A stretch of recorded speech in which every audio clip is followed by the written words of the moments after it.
Ya se los anunciábamos al inicio de este consejo de redacción. Hoy también estamos hablando del incremento del consumo de fentanilo, esta sustancia que ya hace presencia en Colombia, donde ya se han confirmado algunos casos de consumo en Medellín, en otras ciudades del país. También necropsias que se han hecho en medicina legal que han encontrado rastros de esta sustancia. Por eso invitamos a este consejo de redacción a Juliana Quintero Aguirre. Ella es toxicóloga de la Clínica Hospital San Vicente Fundación. Juliana, bienvenida a este consejo de redacción para que nos ayude a entender un poco esto desde la parte de la salud. Buenos días. Buenos días, muchas gracias por la invitación. Con todo gusto. Y también está con nosotros Luis Fernando Quijano, ustedes lo han conocido ya bastante acá en Consejo de Redacción, analista del conflicto urbano, para que entendamos este tema también desde el ámbito de la seguridad y el orden público. Bienvenido, Fernando, ¿cómo está? Buenos días para todos. Bueno, tenemos una, sí, está muy nutrida esta sala para poder analizar este tema. Bueno, sin duda el tema del consumo de sustancias psicoactivas no es algo nuevo, que se viene presentando desde hace muchos años. Medellín es una ciudad, lamentablemente, donde se evidencia mucho este fenómeno, pero también hablamos ya del fentanilo, esta sustancia que cada vez toma más fuerza, pero que también parece ir por debajo en medio de la realidad social.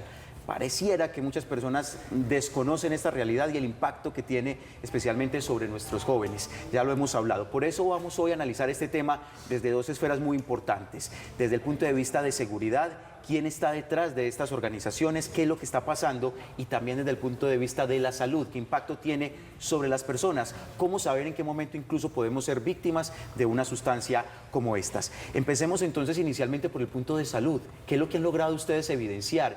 ¿Ya se puede establecer que una persona en realidad consumió fentanilo o todavía es muy difícil, de acuerdo con las herramientas tecnológicas que tenemos en Colombia, establecer si efectivamente se trata de este opioide? Sebastián, es muy difícil todavía en los hospitales porque no tenemos ese muestreo específico para fentanilo, pero sí se ha logrado evidenciar en medicina legal y en casos puntuales en la ciudad que hay consumo de fentanilo, sobre todo los pacientes nos dicen que están consumiendo fentanilo, entonces es probable que se estén moviendo no solamente el fentanilo de uso ilegal, sino también el legal, que ha sido usado desde hace muchos años, y también algunos derivados sintéticos que son sustancias parecidas a ellas. ¿Podríamos tener cifra? ¿Cuántas personas más o menos confirmadas hasta el momento que hayan consumido esta sustancia? Hasta el momento, en los reportes oficiales hay 30 fallecidos en los últimos años. Hay 2 personas confirmadas o que se están estudiando los casos en Antioquia. Y bueno, en los últimos 2 años los datos han aumentado bastante, pero siguen en los observatorios los estudios acerca de confirmar si es exactamente fentanilo o si es alguna de las otras sustancias, porque en medio de la fabricación ilegal es muy difícil obtener exactamente la sustancia idéntica, entonces hay muchos derivados parecidos que dificultan un poco las muestras de laboratorio, pero que cada vez pues estamos enfrentando que eso es una realidad. ¿30 en Colombia o en Antioquia? Colombia. En Colombia. Perfecto. 2 casos investigados en Antioquia, así es. Sí. Antes de que vamos de pronto con la parte ya más, digamos, de las estructuras que hay detrás de todo este asunto criminal, podríamos con la doctora Juliana ahondar un poco como para darle contexto de estas sustancias que también se utilizan desde lo legal en el ámbito médico y clínico, especialmente en clínicas de complejidad grado 3, que usted nos haga de pronto un esbozo, doctora, porque es que hablamos del fentanilo, pero también ya está mezclado con TUCB, con éxtasis, con ketamina. Yo particularmente estuve en una reunión familiar este fin de semana y se tocó algo como de ese asunto, y especialmente las personas mayores decían, ¿tú sí qué? ¿Fenta qué? Entonces, es como una problemática que ataca mucho a los jóvenes, pero que sí también todas las generaciones, desde los padres, desde los abuelos, no estamos enterados de qué es, cómo funcionan, en qué presentaciones vienen, no vamos a poder ayudar a esta comunidad de jóvenes. Entonces hagamos, doctora, un esbozo rápidamente, porque pues es un tema que ojalá pudiéramos quedarnos todo el programa, pero hay que tratar de hacer las preguntas muy enfáticas, que la gente se pueda contextualizar. ¿Cómo vienen estas sustancias? ¿Para qué sirven en el ámbito clínico? ¿Y cuáles son las que más podemos ver como en esta problemática de los jóvenes a los que se están viendo enfrentados pues a ver estas sustancias en el día a día y desde el desconocimiento consumirlas y arriesgar su vida? De acuerdo, el fentanilo es un medicamento analgésico, es decir, es usado para el manejo del dolor.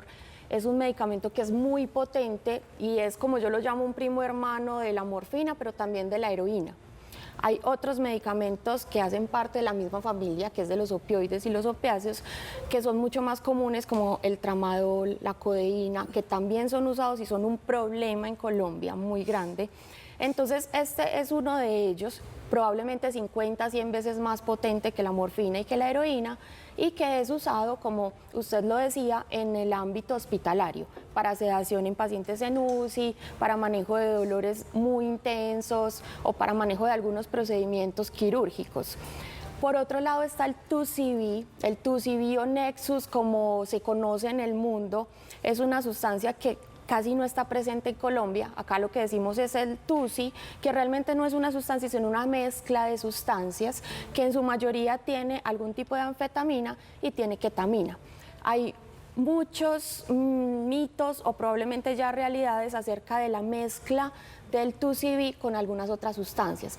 ¿Qué podemos confirmar? Que hay metadona, que es un medicamento opioide primo del fentanilo, que hay oxicodona y otros, incluso morfina, pero no hemos podido confirmar por laboratorio que hay TUSIB mezclado con fentanilo. Sin embargo, es muy llamativo que casi el 30% de estas autopsias que se han hecho en estos pacientes que mueren por fentanilo tienen ketamina en las muestras de sangre, entonces es probable que ya se esté viendo. Sin embargo, es una realidad que para inducir a las personas al consumo de heroína, de fentanilo, de algún opioide que es mucho más adictivo, se mezcla con cocaína, con anfetaminas o con TUSIB, y cuando las personas ya están enganchadas, como lo decimos nosotros, es cuando yo le digo, es que usted está consumiendo fentanilo o algún otro opioide. Doctora Juliana, adelante, yo Daniel. quería hacer una pregunta porque creo que el consumo es la punta del iceberg de lo que estructuralmente pasa en una persona que decide consumir drogas. ¿Qué determinantes en salud mental han visto ustedes que es importante que la ciudadanía sepa para tener una alerta, temas de depresión, ansiedad? Porque pues cerca del 66% de los colombianos han declarado que en algún momento han sufrido problemas de salud mental, ansiedad, depresión, entre otros, y seguramente acá hay una correlación entre la salud mental de las personas y el consumo de sustancias psicoactivas. Es bastante importante, sobre todo desde la pandemia, estos temas de salud mental están disparados y todavía no tenemos unas políticas que sean suficientemente grandes para reconocer la salud mental y estas enfermedades como algo importante. Muchas personas que tienen una enfermedad mental, ya sea depresión, ansiedad o algún otro tipo de enfermedad como esquizofrenia, llegan al consumo de drogas, pero también es muy importante reconocer que más del 50% de las personas que consumen alguna droga por algún motivo llegan a tener una enfermedad mental. Entonces es un círculo vicioso que hasta que no se manejen tanto el tema de la drogadicción o el consumo de sustancias como de la enfermedad mental, no vamos a poder detener. Y este es un tema que Daniela toca, que es muy importante, que se relaciona con la salud mental, con lo que pasa con los niños, con los jóvenes, porque Fernando Quijano, hemos escuchado denuncias incluso de que este tipo de sustancias las están llevando a las afueras de los colegios, de estos sitios donde hay más vulnerabilidad para los que son justamente los menores, los niños, los adolescentes. ¿Eso es cierto? ¿Qué se sabe desde esa parte más, digamos, desde el ámbito de la seguridad de lo que pasa en Medellín? Bueno, hay mucho sobre el tema y nosotros tuvimos la oportunidad de conocer cómo se hace el proceso, y debemos decir algo, y es que hay gente que sabe manejar el fentanilo. Manejar quiere decir lo organizan, que lo vuelven polvo, siendo líquido. Encontramos que tiene ketamina, realmente, que es un analgésico para caballos, para otro tipo de animales. Tiene éxtasis, ¿cierto? Le echan incluso suero, Pedialit. A otro le echan hasta potenciadores sexuales y así sucesivamente. O sea, es una mezcla bastante. M también le están echando. Un cóctel terrible.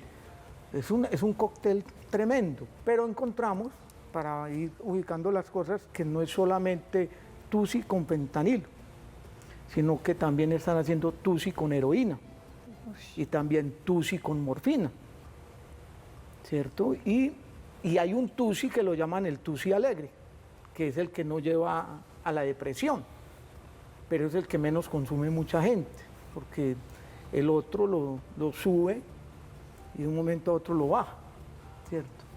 Entonces encontramos eso. Sabemos hoy que hay lugares donde prohibieron el tusi. Se hizo la prohibición sobre todas las zonas de ellos. Y en muchos lugares han venido retirando de los colegios, retirando de otras partes el tema de plazas de vicio y demás. Cosas que muchas veces la ciudad no conoce. ¿Quiénes están detrás de este negocio? Es un negocio muy grande, no se le ha prestado atención, pero hay que decirlo, mire, nosotros estuvimos en un lugar donde con 450.000 pesos se hacen 3 millones de pesos en dosis, lo que llaman puntos, unos 48 puntos. Las ganancias son grandísimas. Lo otro es que lo hace cualquier persona. Ya no tiene que ser un ingeniero químico, un experto. Solo necesita un horno microondas y ya, prácticamente. Nosotros lo vimos, ni siquiera utilizaban el horno microondas. Estamos hablando de sartenes y a vapor, solo utilizando vapor. O sea, eso es para decirlo así, en un lugar tan pequeño, en una cocina, usted es capaz de generar una impresionante cantidad de dinero con muy poco. ¿Qué encontramos? Éxtasis de Holanda, están trayendo las pastillas de éxtasis de Holanda, M de España, ketamina del Ecuador, ¿sí ves? Y fentanilo, que tenemos, hay serios indicios que hay una red criminal a través de hospitales. Se está trayendo a través de hospitales ese tema, que hay que prestarle atención. Lo otro que encontramos, y es que vulnerables los jóvenes, muy vulnerables, niños, niñas, adolescentes. Conocimos casos de un niño de 10 a 11 años consumiendo... Ya adicción. Con la adicción de tusi con fentanilo. O sea, calcúlele la edad. 10 años. Y entonces lo que encontramos que en muchas fiestas, yo no voy a señalar o estigmatizar, pero en las llamadas muchos de los pares se dispara el consumo de eso. Estamos hablando de fiestas de 2 y hasta de 3 días. Y vemos a cantidades de jóvenes metidos en todo esto. ¿Quién lo maneja? Nosotros insistimos, es que este negocio se le salió de la mano a las estructuras y hoy es un negocio que tiene una nueva élite criminal del negocio, que los hemos denominado pupinarcos. Luis Fernando, y tú mencionabas ahora que venían droga de Holanda, de España, es decir, también hay una red transnacional alrededor de esto, ¿o no lo podríamos inferir? Daniel, es que aquí se ha tratado de negar la presencia del crimen transnacional. Eso es lo más absurdo y irresponsable de las autoridades, negar la realidad. Aquí han capturado jefes de la mafia holandesa. La gente se imagina que eso es que vienen a pasear, a descansar. Mire, si el éxtasis que está llegando en grandes cantidades a Medellín, que está llegando en grandes cantidades al Valle de Aburrá, de otras subregiones y otras regiones del país, tiene que haber crimen transnacional holandés metido en el negocio. Es decir, el M lo traen de España, en grandes cantidades. La ketamina está llegando hoy en canecas, ya no es en ampolletas, ya no es pequeño, en canecas está llegando del Ecuador. O sea, lo que estamos diciendo es que el crimen transnacional se volcó a esto y encontramos algo. Mire, unas 40 marcas de tusi con C, ni siquiera con S, no tusi, sino tusi. Encontramos unas 40 marcas moviéndose por todo el Valle de Aburrá. Encontramos cosas graves como esta. Le pagan $1 millón a un cuadrante, no estoy diciendo que a todos, y se queda quieto, no entra allá. Lo que pasa allá es una locura. Se ve incluso en las redes sociales cuando están mostrando las fiestas electrónicas y mostrando la papeleta del tusi. O sea, Fernando, falta firmeza de las autoridades para reconocer esta problemática, y no hablo solamente de Medellín y del Valle de Aburrá, sino en Colombia también, donde se haga una alerta de lo que esto le está causando a la población, sobre todo más joven. Y nosotros encontramos, para responderle a eso, Linda, nosotros encontramos el año pasado de muchos de los llamados fleteros, de las personas que, entre comillas, dieron de baja, que asesinaron, en caso de fleteo, muchos casos no pertenecían ni a bandas ni nada parecido. Eran jóvenes que se lanzaron a la aventura, llamémoslo así, y hay serios indicios que muchos estuvieron en fiestas fuertes, lo que llaman fiestas fuertes. O sea, jóvenes que para consumir se pueden estar cogiendo una pistola traumática, cualquier cosa, y tratan de conseguir dinero. Hemos conocido casos, por eso estamos diciendo, préstenle atención al tema de pleteros, que no es un tema de que es la banda La Roja, que es la banda de ADE. Ojo, que hay unos jóvenes que están inmersos en el consumo del tusi hoy, y que eso puede estar provocando el aumento de hurtos y puede estar provocando que se encuentren casos dolorosos como llegan a un lugar y se encuentran con una escolta, llegan con otras y ocurren cosas. Digo dolorosos porque son jóvenes los que están siendo asesinados. Son vidas, Sí, claro, claro. vidas que se pierden. Y a propósito de lo que menciona Fernando, también hay una práctica que el mismo Fernando Quijano pues, nos podrá confirmar, que se llama magia brava. Esa magia brava es que le sirven a estos jóvenes la sustancia, se la soplan, porque así es como comúnmente lo mencionan en estas fiestas, y después le dicen qué tenía, qué sustancias tenía y cuáles serían entonces los efectos a los que se va a haber enfrentado en ese momento, porque lo hacen desde la diversión, entre comillas, o ese desconocimiento, y es muy grave, y por eso recalco yo la importancia de hacer pedagogía en las familias, porque esto es un tema hoy de los jóvenes, pero es tan importante que las mamás, que las abuelas, que los papás, que los abuelos, los tíos, el entorno familiar conozca esta situación y lo que está ocurriendo, porque solo así será la manera en la que podremos arropar a nuestros niños, porque ya lo estamos viendo, 10, 11 años que están cayendo en la drogadicción. Entonces, quiero en este sentido preguntarle a la médica Juliana, toxicóloga, ¿cómo hacer? Muchas veces los mayores no están de pronto tan enfrentados a conocer y a encontrarse con estas sustancias, y desde el desconocimiento pues hay de pronto quizás un hermetismo de los jóvenes, están irascibles, no quieren hablar con nadie. ¿Cuáles son esas alertas o esas banderas rojas que podemos identificar desde las familias para poder presumir que algo está pasando? Una bandera roja y una alerta que uno diga, no, esto no es normal. Venga, sentémonos, conversemos, niños jóvenes de 10 y de 11 años, que ya hoy no son niños, son preadolescentes, cada vez estos niños están volviéndose grandes, más chiquitos, porque están viviendo en un entorno también muy complejo de mucha sobreinformación. ¿Cómo hacer, doctor, entonces, para ayudarle a esas mamás o a esos papás o a esos mayores, que no son los jóvenes y los adolescentes, para arropar a los implicados en esta situación? Y me sumo ahí, doctora, y es qué comportamiento o qué efecto tiene esta sustancia sobre los jóvenes. Claro, cuando estamos muy jóvenes, pues el cuerpo tiene mayor capacidad de soportar muchas cosas, pero a futuro, ¿qué consecuencias podría tener el cuerpo de estos jóvenes con el consumo de esta sustancia? De acuerdo, entonces lo primero es hablar con los niños desde pequeños. Incluso hemos encontrado que la edad de inicio de consumo de sustancias psicoactivas ha bajado tanto como a 6 años. Entonces, hablar ya hay con los consumo de los 6 años. chiquitos, sí, hay que hablar con los chiquitos de estos temas de forma abierta. Hablar sobre sustancias psicoactivas no implica necesariamente inducirlos al consumo. De acuerdo. Hay que mostrarles las cosas malas, porque yo en redes sociales y con mis amigos y con las bandas solamente voy a enterarme de las cosas buenas. Entonces hay que hablar con ellos, es lo primero, y conocer a mis hijos y dar ejemplo.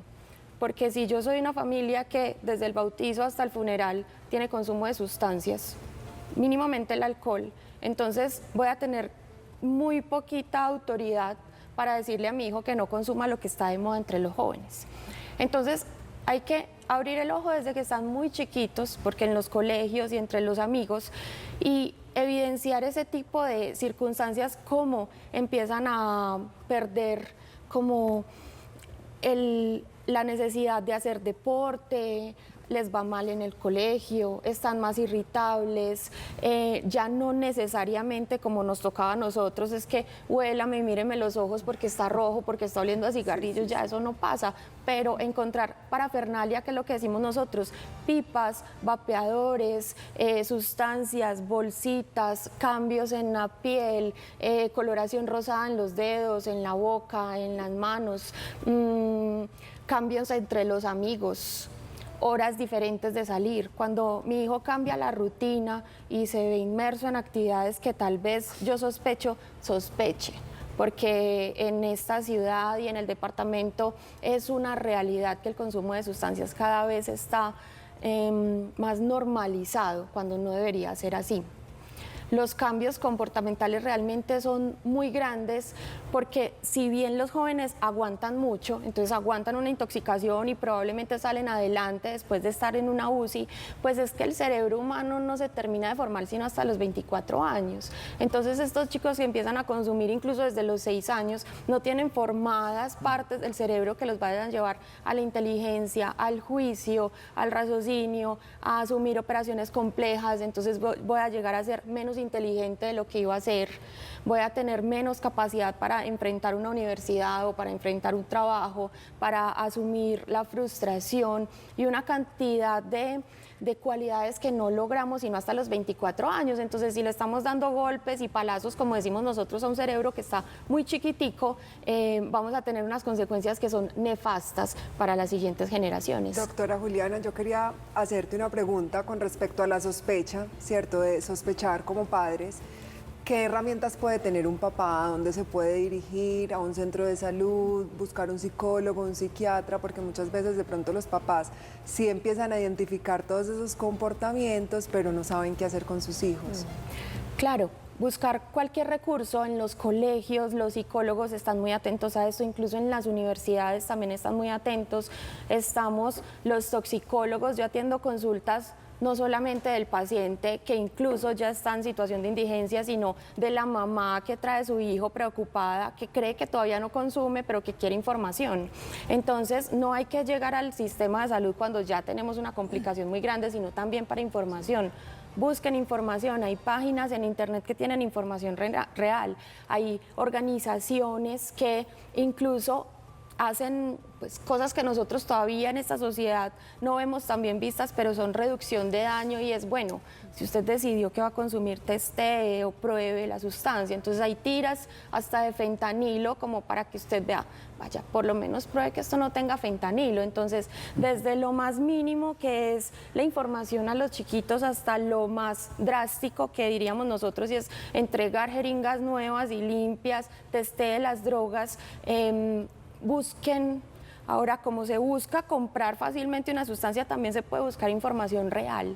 Muchas gracias. Doctora Juliana, podemos decir que las redes sociales están inundadas de estos videos, por ejemplo en Estados Unidos, donde se ve a la gente como zombie en la calle, que es algo que hemos dicho, no, eso aquí en Colombia, eso está muy difícil de que pase, y teniendo aquí en lugares como el Bronx en Medellín, donde uno ve la condición tan deplorable de estas personas que consumen sustancias, pero no al nivel de lo que se ve en Estados Unidos. ¿Eso podría llegar a pasar acá y a un menor, a un joven, se le pueden mostrar esas imágenes para entrar en conciencia o no? Yo creería que de una manera apropiada se le deberían mostrar las consecuencias, dependiendo de su nivel de edad y de su nivel educativo, porque yo tengo que entender de alguna manera, y realmente los jóvenes sí entienden, y cuando les hablamos abiertamente y les decimos los pro, que son tal vez un momento de euforia, y los contra, que son el resto de la vida de complicaciones, pueden entenderlo.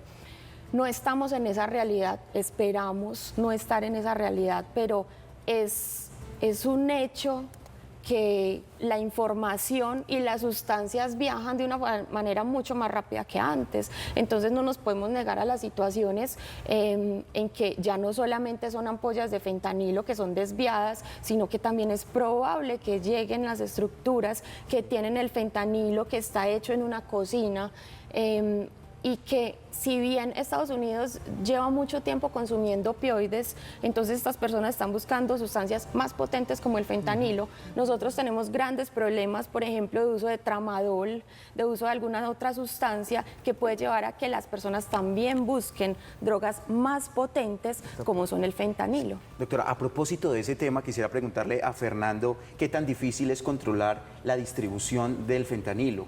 ¿Qué tan fácil llega? ¿Qué tan fácil estas estructuras o quienes lo preparan pues lo pueden adquirir? Porque vemos lo que usted mencionaba, que efectivamente entonces también hace falta mayor regulación por parte de las autoridades a este tema. Controlar es difícil. Si no controlamos quiénes son los que manejan los insumos, quién es la cadena, la red que maneja los insumos, no somos capaces de controlar este tema. Segundo, porque tenemos autoridades, no todas, pero muy permeadas por el asunto del negocio. Lo otro que es grave es que, estaba escuchando a la doctora, es no es solamente tusi con fentanilo, tusi con morfina, tusi con heroína, sino que ahora pareciera ser que está entrando otra droga que la consideran el viaje de los 5 días, que estaría mezclado con opio y demás. ¿De dónde viene el opio? O sea, por eso le digo, mire, el tema del crimen transnacional es muy complejo. Ahora se habla de que está el hielo, lo que llaman el ICE, nuevamente cobrando fuerza. Pareciera ser que por acá se está sintiendo que podría ya en la élite, en grupos de élite, estar consumiendo hielo o ice. ¿Qué decimos nosotros? Mire, si no buscamos a los pupinarcos realmente, a los dueños de los insumos, no somos capaces de controlar. Hay algo muy grave. Desde acá ya se está enviando para Chile. Una de las marcas, de estas marcas, son como 40 marcas que hemos conocido. Se está enviando a Europa.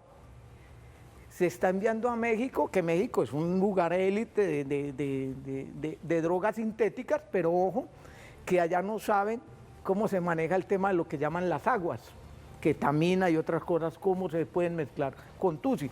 Pero esto se está volviendo una locura. Y lo que uno ve en las autoridades es que poco o nada les importa lo que está pasando, pero lo más grave, que no les importa lo que están viviendo niños, niñas y adolescentes.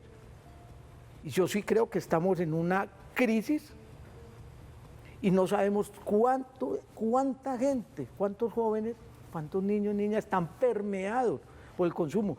Ojo con el tema de los suicidios. ¿Por qué un joven se puede estar suicidando? Una joven. Hay cosas que no. ¿Por qué un joven se fue a fletear? Pero ¿por qué ese joven que nunca había estado metido en nada se metió? O sea, que hay unas cosas que hay que revisar de fondo. Lo que vemos son autoridades que se levantan públicamente y todo lo niegan. Fernando, usted habla, discúlpeme Daniela, usted habla de ese término pupinarcos. ¿Cuántos pupinarcos uno puede decir que hay aquí en esta región? Mire, nosotros, aquí siempre se ha dicho, es una estructura armada, es una banda la que maneja. Nosotros estamos diciendo, por encima de todos ellos, ya hay jóvenes que salen con sus 20, 30, 15, 50 puntos y se van a vender. Y se van a distribuir. Otros jóvenes se juntan y compran todo y hacen su material para su noche de rumba. O sea, digo, esto se salió de las manos, esto está por encima de las plazas de vicio. Ojo, está por encima de la plaza de vicio. Y hay una gente que maneja los insumos que se está enriqueciendo. Por eso se llama la nueva élite, los pupinarcos. Fernando, te queríamos preguntar qué acciones, qué recomendaciones, qué políticas públicas debemos implementar diferente a las que ya hemos venido implementando, porque evidentemente, como tú decías, el problema se nos salió de las manos, es un tema más transnacional. ¿Qué recomendaciones para el gobierno nacional, para el gobierno departamental y para los alcaldes también? Voy a ser un poco duro, pero diría que empezar por tener comandantes de policía que deben de estar negando las realidades. Que estar diciendo eso no es cierto, aquí no pasan cosas, aquí no hay crisis del fentanilo, aquí no hay crisis de la heroína, aquí no hay crisis del tusi. O sea, lo primero, tener una gente seria al frente de esto. Lo segundo, una inteligencia que deje de dormir, deje de estar buscando otras cosas y profundice e investigue sobre este tema. Porque algo pasa en muchas comunas de la ciudad, porque algo está pasando en muchos barrios de la ciudad, porque algo está pasando en muchas casas, en muchas familias, y nadie quiere poner los ojos en esto. O sea, si no tenemos una inteligencia que nos busque quiénes son los que manejan insumos, si no tenemos una policía que esté de verdad comprometida con esto, es difícil. Y lo otro, hay que construir una estrategia de seguridad real. Y de tener un alcalde, con mucho respeto lo digo al doctor Federico, tener un alcalde, tener los alcaldes del área metropolitana, un gobernador, que escuche más allá de su comandante de policía, porque no todos se lo dicen.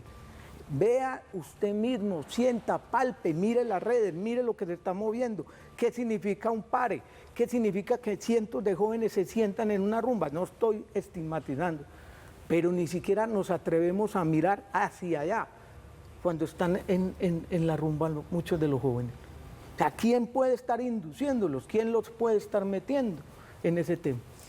Y a eso sumarle quizás una pedagogía también en las familias para que el problema se controle no solo desde la autoridad, sino también desde el núcleo familiar, porque estaremos de acuerdo en esta conversación en que no es solo controlar quién hace el expendio de los estupefacientes, sino también que por autonomía de los jóvenes tengan conciencia del peligro al que se están enfrentando y de una u otra manera pues se va a ir encontrando la solución desde la autoridad y desde la pedagogía desde casa. A Fernando Quijano, analista del conflicto urbano, como siempre esta casa de redacción, esta sala de redacción es su casa. Gracias por venir a acompañarnos hoy hablando de este asunto como en tantos asuntos que nos colabora siempre. Muchas gracias a usted, solamente decir, ahí están las alertas y ahí está la posibilidad de construir como sociedad y como Estado juntos una solución. Y a Juliana Quintero Aguirre, toxicóloga de la clínica y del Hospital San Vicente Fundación, gracias también porque es muy importante desde los dos puntos de vista, el de la salud y el del conflicto urbano. Juliana, muchísimas gracias. Muchas gracias a ustedes por la invitación. Muy bien, 7 de la mañana, 48 minutos. Estamos aquí tan cerquita que estamos conectados. Ya pensamos igual. Muy bien.